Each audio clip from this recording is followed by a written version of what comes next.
We hold these truths to be self-evident, that all men are created equal, but today doesn't feel that way. We are divided in more ways than one, and the media and the powers that be all have their own agenda. The people of this great nation no longer care about the truth, they only care about the side they are on. At Poor 360, I am trying to change that. We're bringing you the facts and history so we can all learn something and make our own decisions. Tune in every Tuesday to be a part of that journey. The following is a journey into comics. Journey into comics. It's a journey into It's a comics. journey into comics. Journey into comics. Journey into comics. Network. Production. And here we go. Ladies and gentlemen, you're listening to Journey into Comics, the podcast dedicated to all things nerd, with your host, the podfather himself, Nate Phillips. Showtime, a-holes! What's up, ladies and gentlemen? Welcome back to another episode of Journey into Comics. It's Journey into Comics 248. I am your host, Nate. Hope everybody's doing fantastic this Monday morning. You're like, shit, Nate, what's going on? You're a couple hours late. What's going on? How's it going? It's been crazy, you guys. So, I don't even really know where to kick it off. I really think I should take it back to last Monday.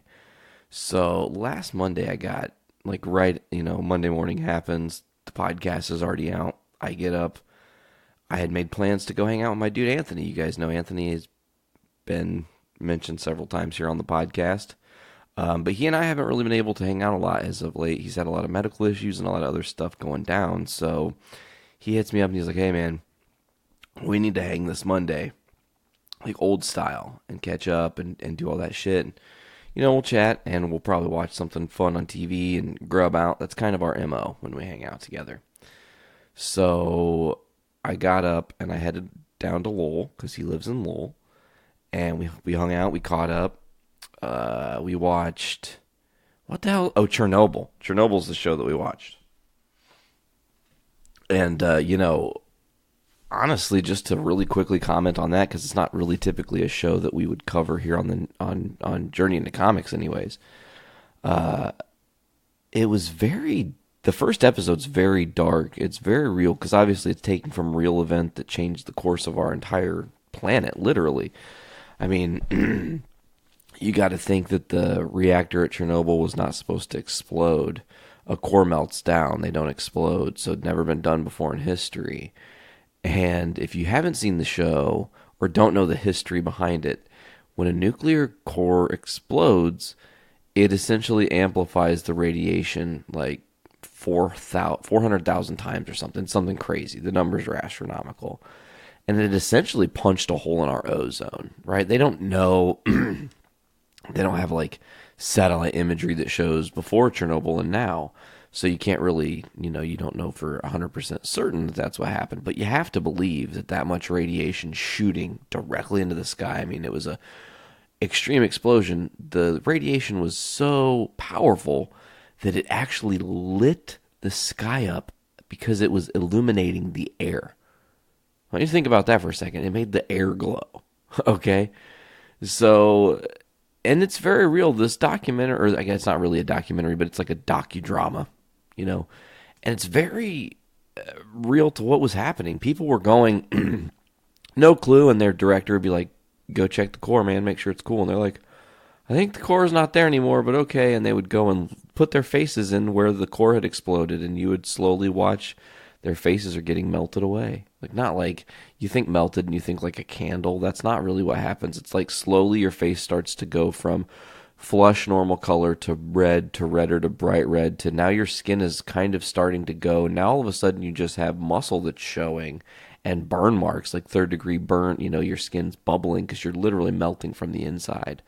So, again, just want to throw it out there. If you've not seen Chernobyl and you have HBO Now or HBO Go or any of those things, make sure to check it out because you will absolutely love it. It is dark. It is very real. It is very powerful. It is a really nice reminder of our history and what happened, and it's like, I mean, that happened on our planet in 1988, and the Russians denied it happening. that's fucking scary, man. So it's cool to see history actually unfolding as they claim it did. And there's some really, I think there are really pretty good sources that they pulled from in order to tell this story. You got to think, Chernobyl's only 30 years ago. So I'm sure there are people that survived it who, or had family that went through it or whatever. There are firsthand accounts, is what I'm saying, that have been passed down swiftly because it's not 200 years ago when they weren't keeping this kind of information and thinking about their history. Things were recorded and talked about. So Anthony and I did that and hung out, and bullshitted and everything that, like I said, everything that we always do, and it was really good. And I just wanted to say it was like slowly getting a piece of me back. And I don't mean that like strangely. Anthony's not like my lover or something weird, but he's just an integral part of my friend circle. And sometimes when people that are integral to your person aren't near you, you start to lose identity. And not to say that I've like lost my identity or who I am or anything like that, but it's just like hanging out with him recharged me. That's the way to say it. It just revitalized me. It felt really nice. So much so that we actually hung out again on Tuesday because after Monday, after I left Anthony's house, I went over to V's, picked her up. We headed up north, and I think we got House of Pizza that night. I feel like Sarah and V went and did a bunch of grocery shopping and shit. And then we ordered pizza and relaxed. And then Tuesday, Anthony came over and he, it was just, again, great times across the board. He's like, hey, I got this movie. You're going to want to check it out. And we're going to watch it. And I was like, okay, cool. What is it? And he said, it's Logan Lucky. And I'm like, who's the lead? Channing Tatum. And I was like, hard pass. Like, no thank you. I don't really like Channing Tatum. He's not my dude. Anthony's like, no, dude, listen to me. This is one of my favorite movies of all time. It only came out like last year or 2 years ago. It's unexpectedly good. And I can't wait to watch it with you guys. You guys should seriously give it a chance. And I was like, okay, fucking fine, dude. Every time you show me anything ever, literally anytime Anthony's ever showed me any movie of whatsoever, I've talked about it on this network, on this podcast specifically, because a lot of his movie recommendations are home run hits. They just get you. They just are right. He knows good movies. He knows bad movies, and his opinion's awesome. I need to get him back on this show sometime, actually. So we roll into Wednesday. I'm trying to think how Wednesday played out. I think V had to work. Sarah had to work. Sarah had to go do her new job, so she had to leave kind of early in the day. And then V and I rolled down to Lowell, and V had to work and do some things. Or did that happen on Thursday? I can't fucking remember. I don't remember.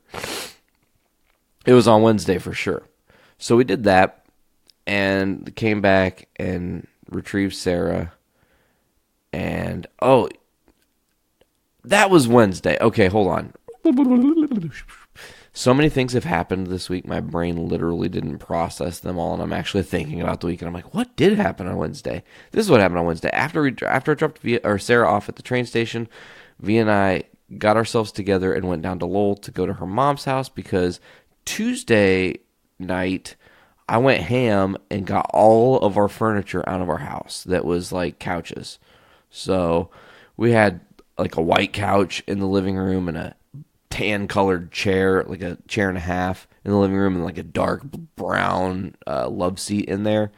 They're all gone. We had this brown leather chair that was just a simple recliner. It wasn't anything special that was in the comic room. That's gone.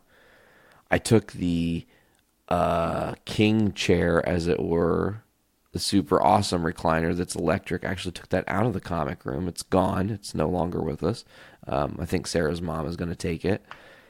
And then did some rearranging. I took the love seat and took the love seat sleeper that was in the lobby and put that in the comic room, right? And I've liked that decision, actually. We have a bunch of changes and stuff coming because, like I told you guys previously, David Lee had given us some things, and because of that, we've just got too much stuff, and it's time to like recycle, get rid of some stuff we don't utilize anymore, just refresh. This house has been, our home, Sarah and I, for like 4.5 going on 5 years. V Sarah and I's home for 3 and almost 4 years. And, we've done a lot of things to improve the house. We've, redone the kitchen, redone the bathroom. The living room is next. But before the living room could even actually be next, it was like, we need different furniture. This shit is just not working. And it just coincides with this whole David Lee thing like we're talking about. Well, Veronica's mom ends up that David Lee's giving her his furniture. She doesn't need some of her furniture. And she's like, hey, I've got this brown fabric love seat sofa and chair and a half set. We should, get on it.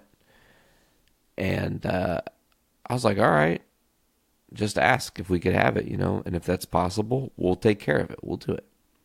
So the decision was made that we were going to, in fact, take care of it. So we book it down to Lowell. We get her stepdad's funeral home van, the van we toured in our first few shows. We take it back to her mom's house, and we get the couch and the love seat in, and the van is stuffed. There is no more room. It's okay. I'm going to get there in a second. So it had so little extra room. V couldn't even fit in the van. So it's like, okay, looks like I'm just making a trip up to Hammond, dropping the couch and the love seat off by myself. I've delivered furniture before, and sure, I could hurt myself. But if you take your time and just have patience and know how to maneuver things, for the most part, you can handle doing anything in the furniture moving industry. You just have to know what to do and be prepared for your situations. Think about everything. Think about the whole walkway up and into the house is important. Thinking about your doors and how you'll be able to turn and position furniture is important. Like, that's the thing, man. People invite me to help them move all the time because I see shit that no one sees because I did this. And I think shout out to Buckles and Linder because they both do this for a living too. But they know furniture moving and moving people's shit. And it's hardcore. You have to, seriously think a million steps ahead of yourself always or you'll get hurt. You really will. Because if I'm not thinking about that little kid's fucking one singular toy on the ground, and that one singular toy catches my foot when I've got a heavy fucking couch and it trips me and I go under it, I'm either dead or I'm in a lot of fucking pain. You know what I'm saying? And ouch. So anyways, I have to drive up here by myself. I back the van into the driveway. I get the love seat out and in the house, which was a little bit of a process. I had to slowly, patiently move it, lift it a couple times, set it in, go to the other side of the house, pull it the rest of the way, and which same thing I had to do for the couch. The difference is when I got the couch out, I stood it up end to end because I had all the cushions and pillows off of it, and it was taller than my house. And I was like, oh my God, that's a really big couch we're putting in my tiny living room. Oh shit. So, long story long, it's fucking long. It is like the longest sofa.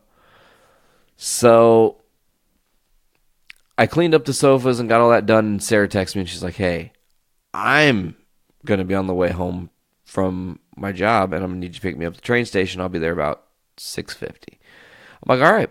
So I do a few things around the house, do a little bit more cleaning up. Like I said, got the sofa and the love seat completely put together and vacuumed it out and cleaned it up really nicely, just to really make it ours and give it a fresh start. Just not just dump somebody else's furniture in here and just live in their filth, and that's not to say Veronica's mom is filthy or anything like that. I'm more saying just in general, if you get used furniture, sometimes you aren't thinking about oh, I should probably vacuum out the crumbs that are hiding in the couch because crumbs accumulate over time. Anyways, so Thursday's the reason that I'm actually excited to talk today about my personal life, and it's kind of why I'm doing this slow build because there's a lot to dive into through this week. But Thursday is this crazy. I still can't even believe it happened. It's still affecting me. It's not like some sort of thing that's made me cry. It actually mentally, chemically changed my person. And we're gonna dive into it. Some of you guys have seen it, I'm sure. It was kind of hard to miss if you're a friend of mine or friends of the network or any of that thing. People have been talking and posting and blah blah blah blah blah. So Thursday's the day, and we're gonna go to Chicago to a movie premiere to see Glenn Danzig. Yes, that Danzig. The Danzig, right? We're, going to see his movie premiere. Now, Glenn Danzig is a musician first and foremost, but before people really,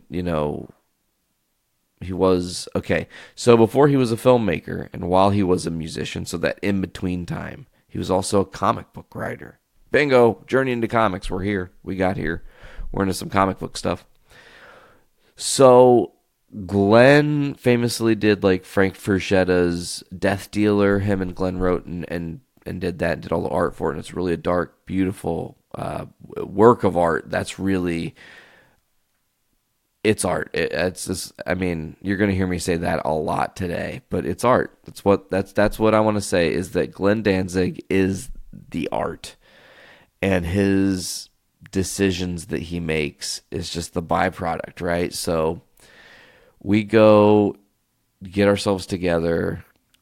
I had like done a whole bunch of shit too, trying to clean the house and whatnot.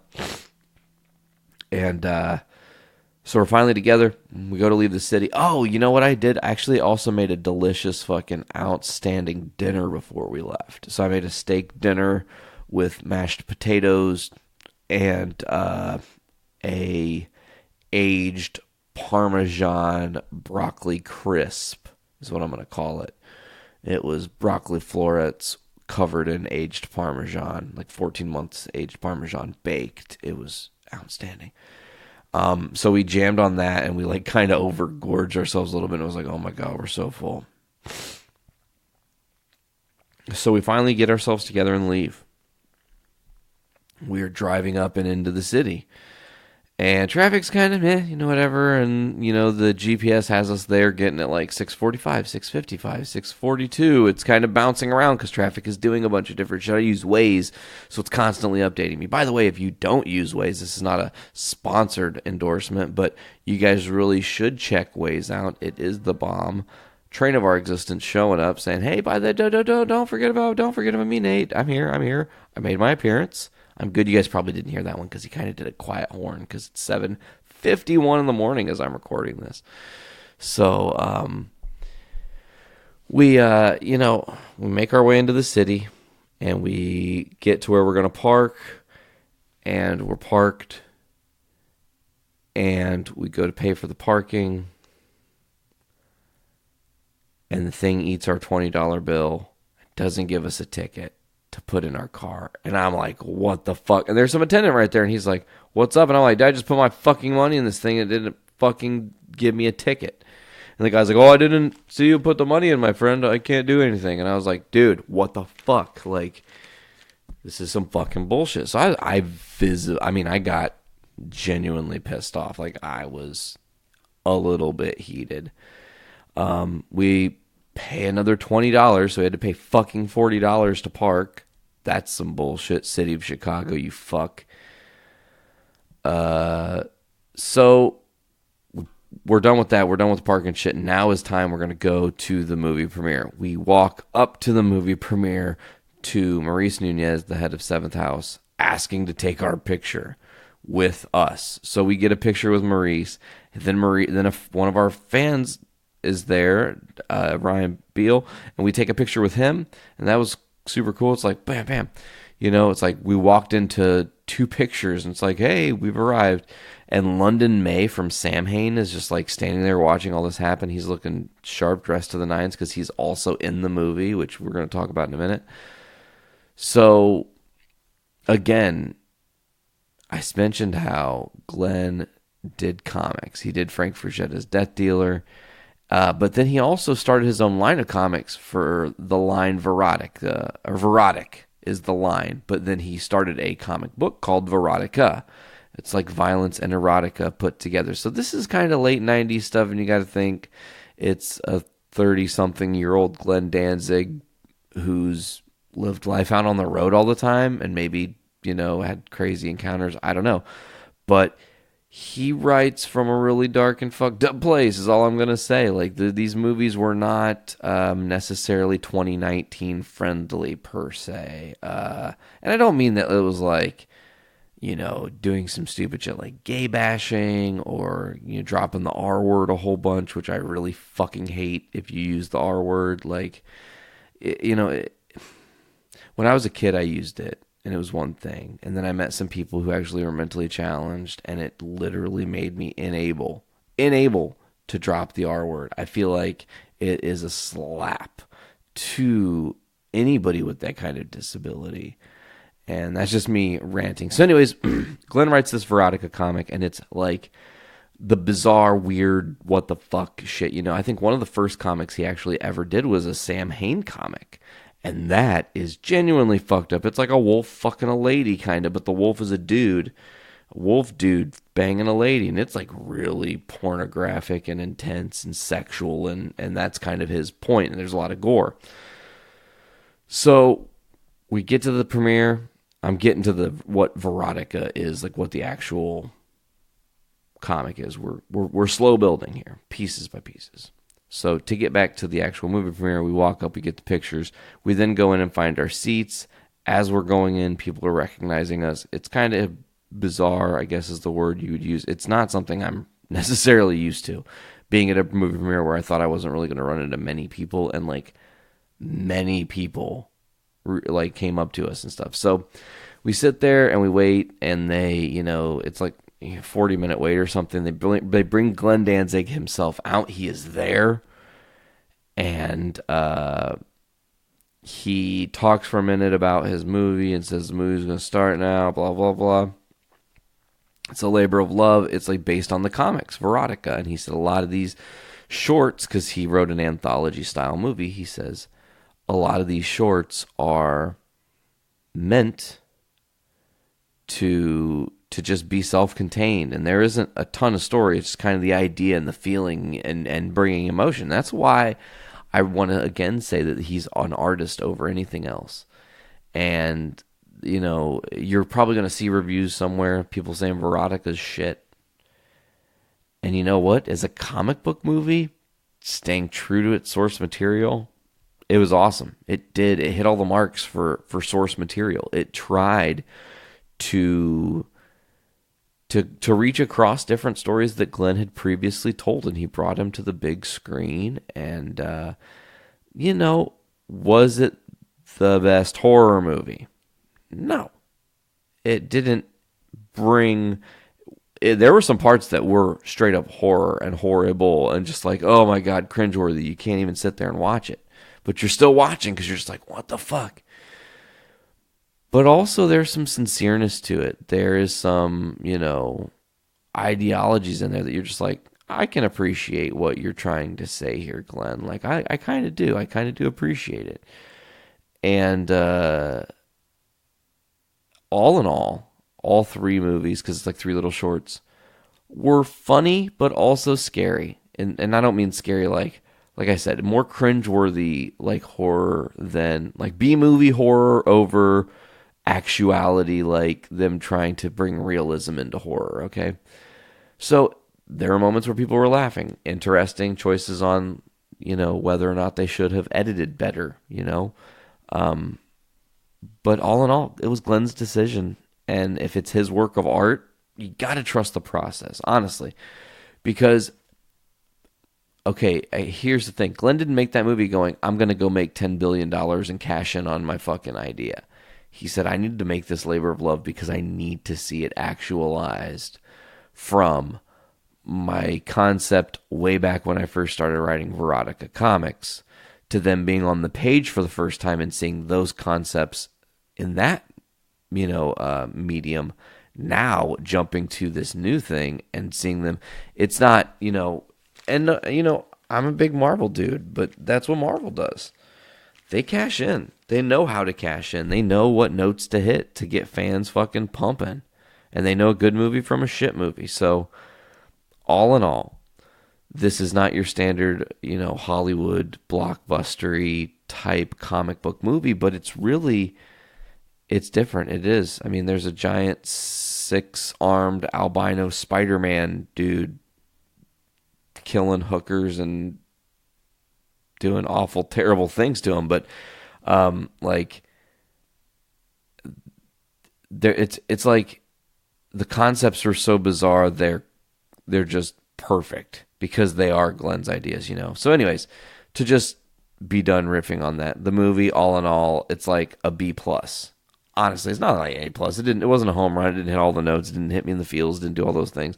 But it was super fucking entertaining. It made me laugh. It is a movie that I really hope one of our new podcasts we're going to be debuting here in like three or so short weeks, I think, roughly. It's going to be the show that takes over the spot that the Voice of Survival is going to leave when it goes off the air here soon. Yeah, very, very soon. 2 weeks. Two Fridays. So, yeah, a few short weeks away here. But, so, movie's over. We stand up and everybody's leaving. And there's like 900 people, 800 people there just flooding out. But as people are leaving, they're seeing us. They're like, oh, it's Walk Among Us. Hey, what's up, guys? Walk Among Us. How's it going? Waving hi, all these things. And we're just like, hey, how's it going? Waving people, whatnot. We're going to be out there. We'll see you guys out there, And then we went out there, and then like people approached us, and they're like, oh my God, I just found your band. You guys are amazing. Blah, blah, blah, blah. Awesome.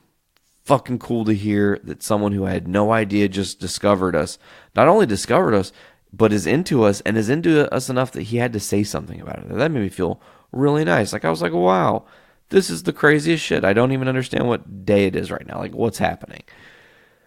So some people asked to get their picture taken with us at the premiere in front of the big premiere sign thing. We did that. We took some pictures for just us because, we want to have them for our keepsakes and our memories personally. And we go outside because everybody's going to G-Man Tavern because that's where the after party is going to be, and allegedly Glenn's going to be there. That's what everybody's saying. So we walk outside and we run into Ryan Beal. Oh, you know what? I also want to mention Nintita. Our friend Nintita was there. She was there when we first walked up as well. It was great to see her. She owns Shady Rest Records in Chicago, a record store that sells awesome vinyl and cassette tapes and shit. It's really cool. So we see Nintita and we see Ryan earlier, but then we go, I wanted to say that now because it's like the time traveler thing. You got to fill in those blanks. So we get outside and we run into Ryan Beal, and Ryan's like, hey guys, how's it going? And we're like, what's up, man? He's like, come here. And he whispers in my ear, he's like, keep it on the down low, but I just talked to Glenn's tour manager. He's going to be out here in like 30 minutes or 40 minutes. He's just getting some stuff together. And then he's going to be right out here in front of the theater because it's where they're going to get their Uber. And I was like, oh, cool, dude. Thanks for the tip. We're just going to see who we see out here, and just hang out for a bit. So Ryan is talking to us. Then Tita comes up and talks to us. Other fans we hadn't seen yet come up and talk to us. They even tried to book a show with us. And I was like, okay, this is fun. Like, I'm enjoying this. Maurice Nunez comes up and talks to us. And I just asked Maurice, I'm like, is Glenn coming out, do you think? Like, just curious, because like I said, I want to mention this too. In case you don't know, like, why I'm building this thing about what we did is such a big deal. What we did doesn't typically happen. And to the level that it happened for us, never happens, okay? And I'm gonna further go into that in a second. It's mind-blowing. And it's also, again, I said this a couple weeks ago, but these are good memories for me on the podcast. If I ever lose my brain someday when I'm old, I'll listen back to this and be like, oh, that's Nate's voice. That's me. This is you, Nate, talking. Yes, this is you. This is the memory you had. It's going to be like, man, I remember. And it'll trigger my memory, and I'll live vividly thinking about all those moments. So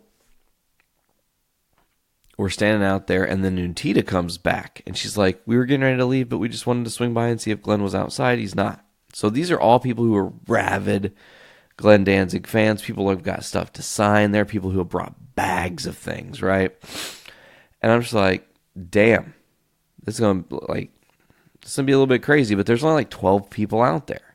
From 900 to 12 people. Okay, because people just don't know. They thought he's going to be at G-Man Tavern. Let's go. So they all rushed to G-Man Tavern. I'm like, you guys got to think he's got to get out the building. Like, he's got to get out the building. So we see him in the lobby. He's taking pictures and doing a couple things. And they start walking down. And Nantita had kind of like got really nervous to me. She's like, I don't know if I can do this. Like, I don't think I can meet Glenn Danzig. Like, what happens? Like, I'm freaking out. And I was like, listen, Nantita, I met a lot of famous people or a lot of people with different levels of celebrity, quote unquote, as it were. And it literally doesn't fucking matter. They're all people. Like, I know people say that and you just don't get it, but really, I am just a person. Nate is just a person. But so is the person listening to this that's never done a podcast. And we can connect, and you don't have to feel weird coming up to me, right? So Nantita's talking about this thing about Glenn, and she's terrified. She's like, I don't think I can do it. It's too much. And she's like getting starstruck before he's even come out the door. And I see him start to walk down. I was like, listen, just play it cool. Just be in the moment and enjoy it. Don't think too much about it. Get what you can and be happy that it even happened and be really grateful for the experience, you know? And that'll be how you get out of this without stressing. And she was like, oh my God, that's great advice. Yeah. So she sticks around and out walks Glenn Danzig, baby. And people are just rushing him, and me and V and Sarah just standing back chilling. People are rushing him, getting shit signed, rushing, getting shit signed. Like 10 different people go up. He yells at some dude. He's like, hey. He's like, I ain't signing that again. Now you already signed this. He's like, you signed the back. I wanted you to sign the front. He's like, I'm not signing it twice. So that's that, you know. Game over. But here's the deal. When they come out, tour manager, Maurice, everybody's like, no pictures, no flash photography, no videoing, shit off. Nothing. Be in the moment. Glenn doesn't really dig cell phones. Okay? So we're just standing there. We got nothing to sign. We really just want to meet Glenn. That's kind of the only thing. Like, we've been doing Walk Among Us for 4 years really, but 3 years out and about. And it's like, he's the reason. His music, his ability to write these songs that we connected to in such a level.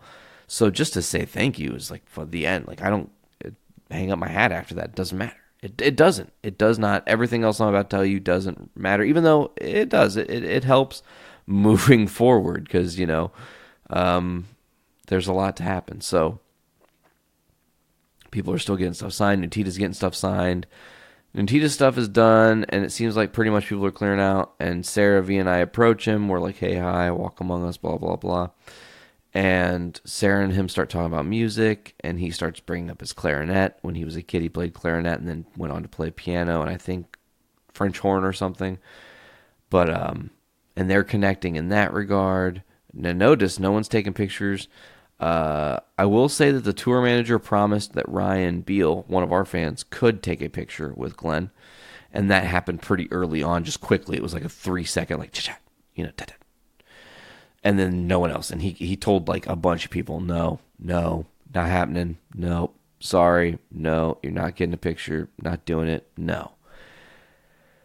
So, again, we approach him. He and Sarah are talking. He introduced himself to V. You know, he introduced himself to me. It's really pleasant. We're chit-chatting for a couple seconds there. And Sarah's talking about doing his songs on piano, but it's a little bit like rowdy. So I'm like, Glenn, this is Sarah. We're in Walk Among Us. This is Veronica. We're in Walk Among Us. We do the punk rock piano tribute to the Misfits. I show him one of the videos. He's like, oh my God, real piano. He like freaks the fuck out over the Casual Fiend Friday video. And I'm like, could the band get a picture? I just casually drop it. And he went, yes, absolutely. And Maurice said, the band should get a picture. I hand my phone to Maurice Nunez. He boop, boop, takes a couple shots. You guys have probably seen him. They're online. We got to meet Glenn.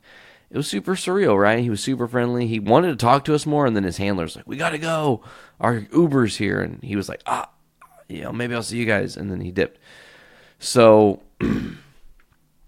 we walked over to the after party, spent a little bit of time some more of our fans came up to us, talked to us, thanked us for coming to the movie premiere, and it was fun.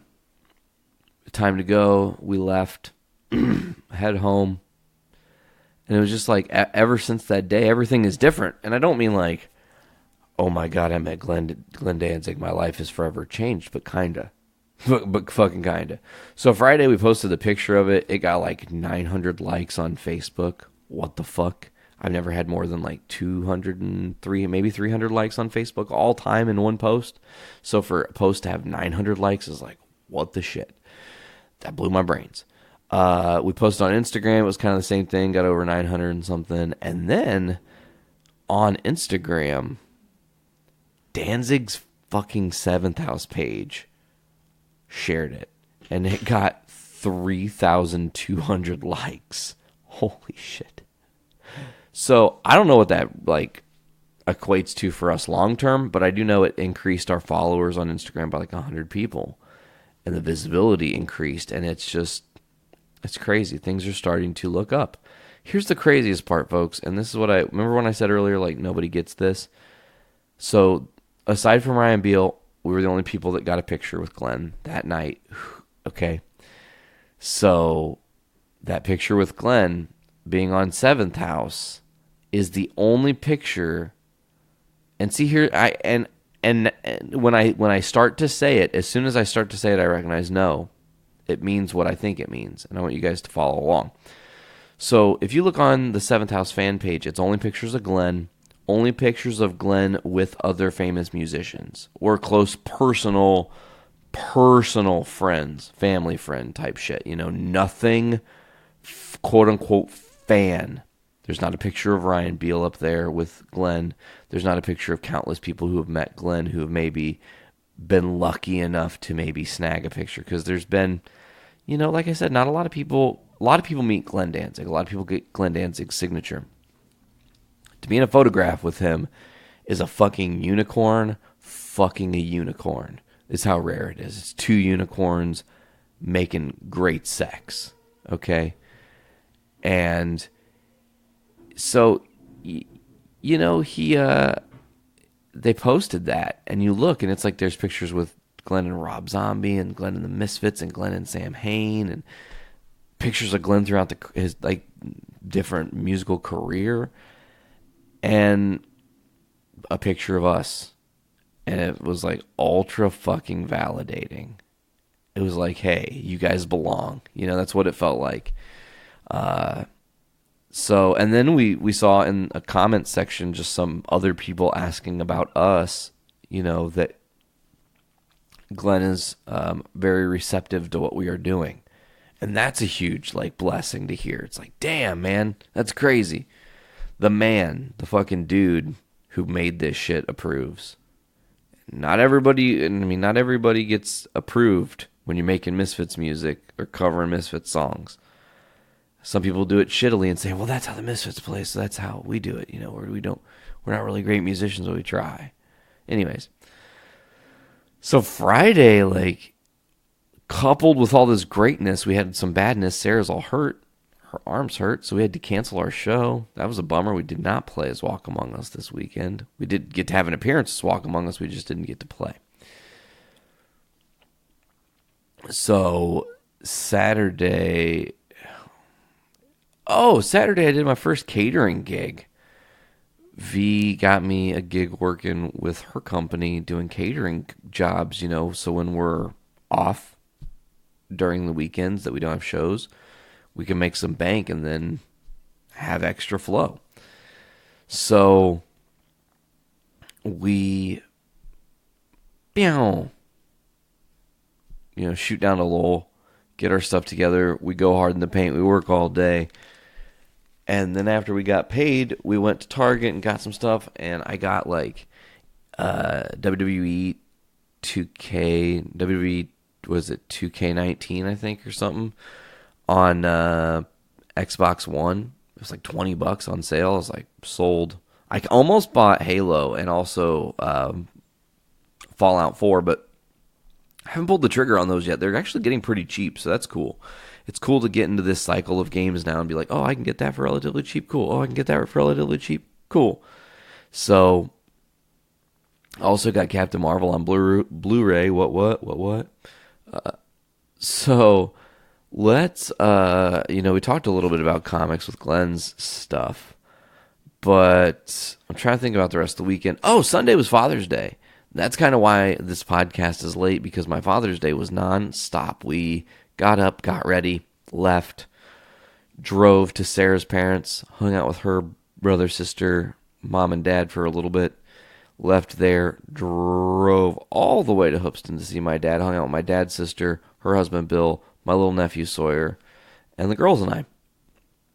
It was a lot of fun, man. It was really good for the whole, like, feeling full again, having my friend Anthony in my life at the start of last week, like, again, in a more regular capacity. Now I get to go home and see my dad. We played basketball. Like, it was awesome.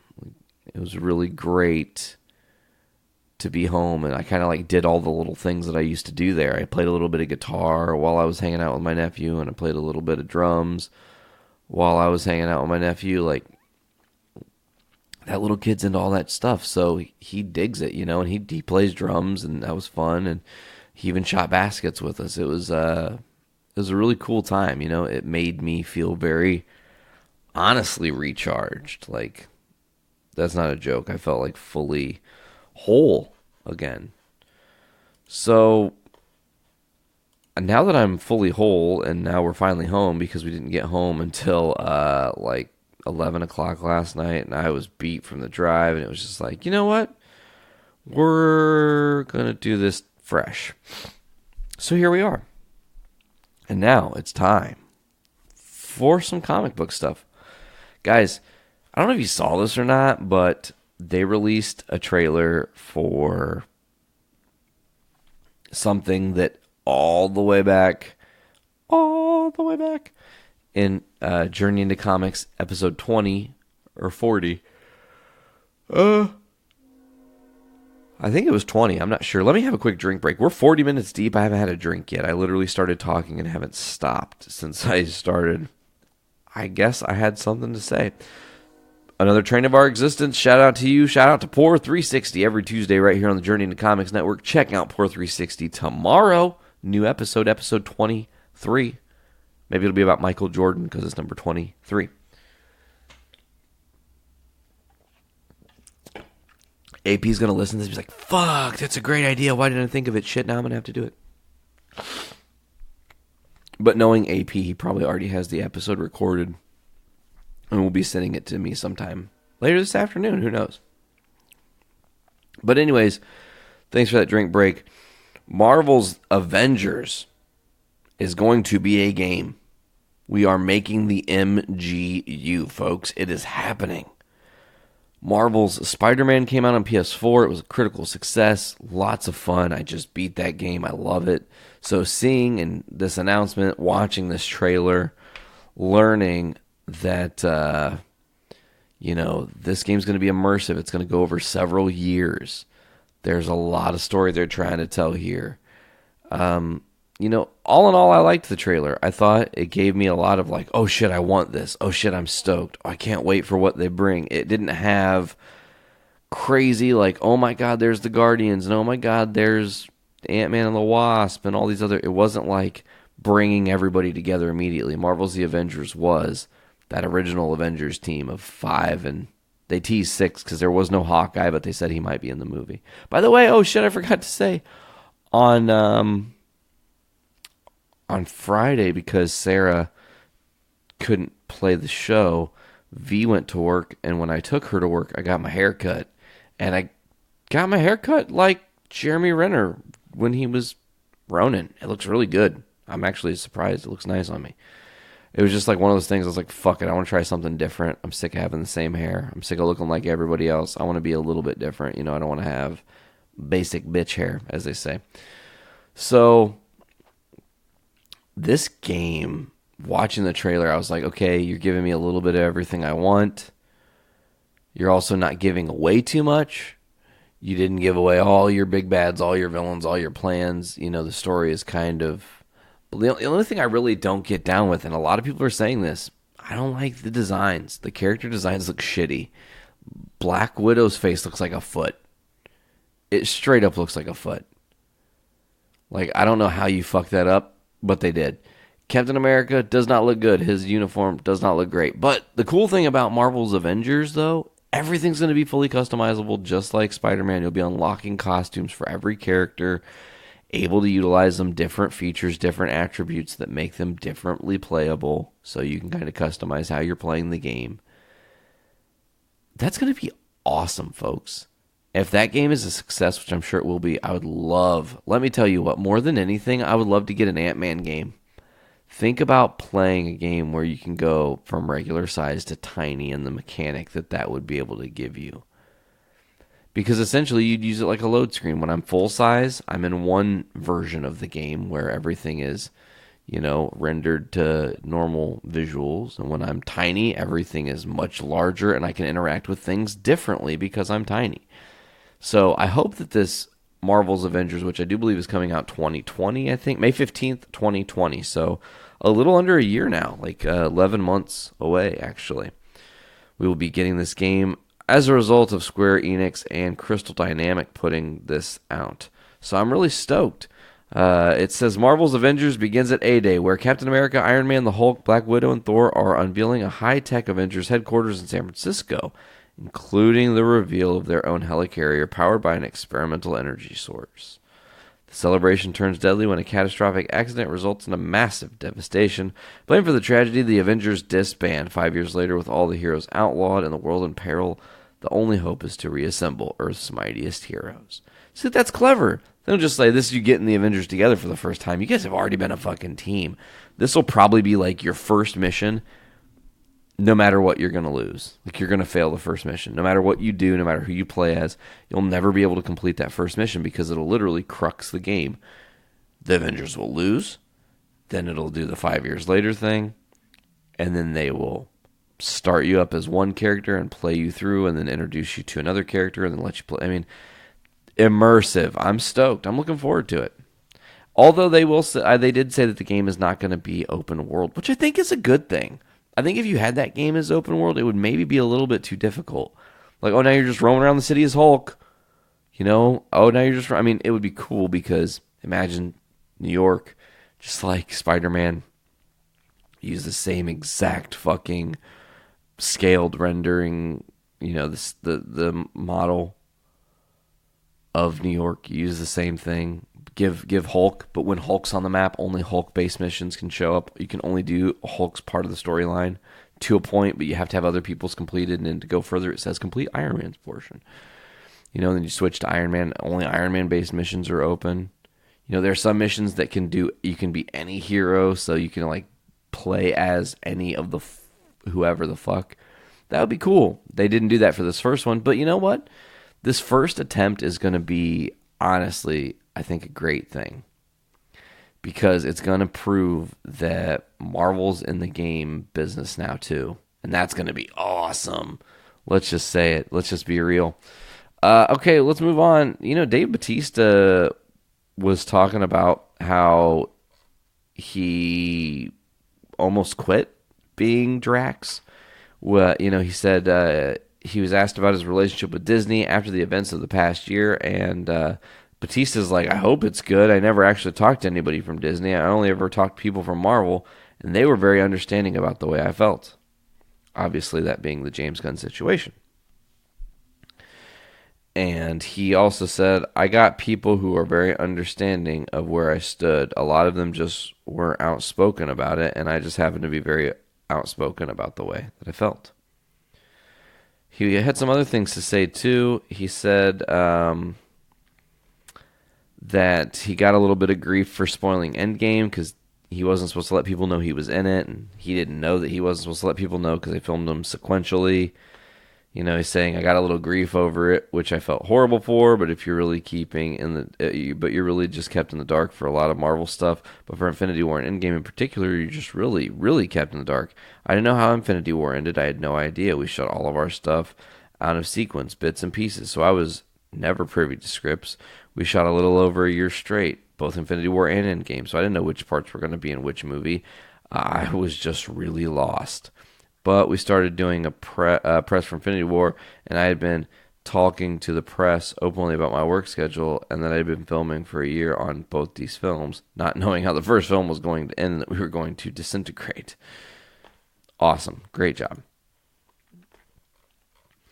I want to talk about a couple other things. Obviously, we've been kind of following closely. I'm going to get those numbers up right now because it's creeping death closer and closer and closer here as Endgame is so close to Avatar on the worldwide box office that we are literally $46 million separates them, and that is small peanuts in comparison, okay?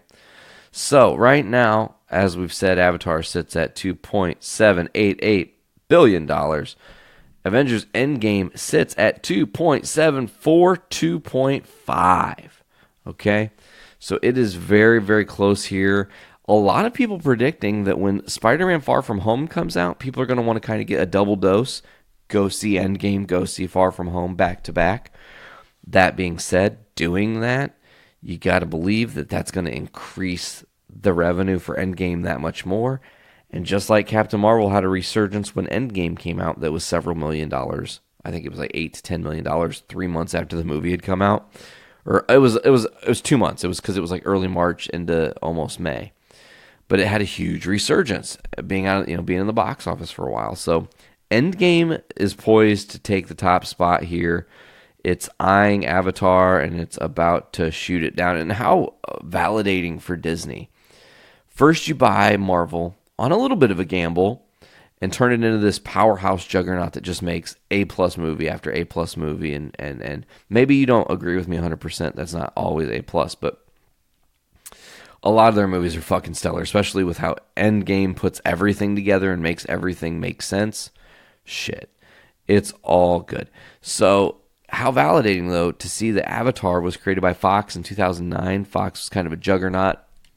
Disney bought Fox too, now has the rights to Avatar, and is going to watch their baby Avengers take it over and become the highest grossing film of all time, the all-time box office.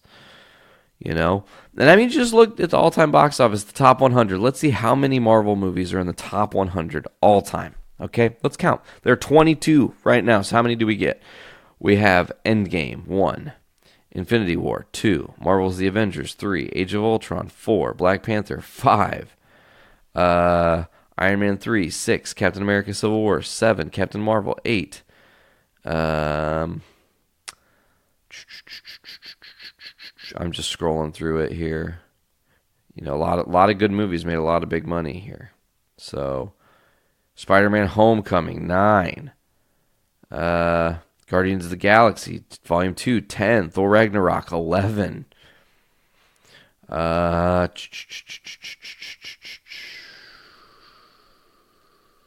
Guardians of the Galaxy, 12. I mean, so 12, just over half of those movies are on the top 100. And you guys, Star Wars is on that list and is at 90. And the crazy thing is these all are in this, $700 million to, whatever, to $2.7 billion range in the top 100.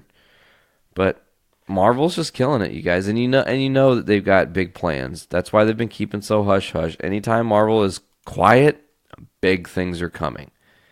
And Spider-Man Far From Home is projected now to push to $150 million opening weekend, which could mean it gets close to $200 million opening weekend domestic, which, you're like, opening weekend is a holiday. What are you talking about? Well, because it was going to come out on July 5th, they pushed it back to July 2nd, so they're going to actually have like a full week to get money for Spider-Man Far From Home. But it's going to pull in because people want to know where the MCU stands after Endgame, because we got some answers, but really we've got some questions. And I think that moving forward, this is how we're going to learn what the future holds. And I think that after this movie is out and people have had the spoiler ban lifted, which I think you should definitely respect how Avengers did it, and don't spoil Spider-Man for people. Don't be an asshole. Because this is a journey we're all taking together. We got to keep being cool with each other. Now, I'm going to read something I haven't yet checked out. I want to tell you guys what I think about it. Okay, so this is a thing from comicbook.com. It says the timeline stemmed from Avengers Endgame has been confusing a lot of fans in the Marvel Cinematic Universe. The repercussions of creating alternate timelines have not yet been revealed, but they definitely exist. None of the new timelines have been more debated over the one created by Steve Rogers' choice to stay in the past and live a life with Peggy Carter, essentially creating his own happily ever after. While one side of the filmmaking team claims this is a new timeline, the other half says it's what happened all along. New evidence might point towards the latter half being in the right. It is known that Peggy Carter married someone in which followed Steve Rogers plunging the ship into the ice and freezing for 70 years. Writers of Endgame, Christopher Marcus and Stephen McFeely claim the man was always Steve Rogers, but after he defeated Thanos and went back in time, which is not the argument made by director Joe and Anthony Russo. McFeely says it was always our intention that he was the father of those two children, but again, there are time travel loopholes for that.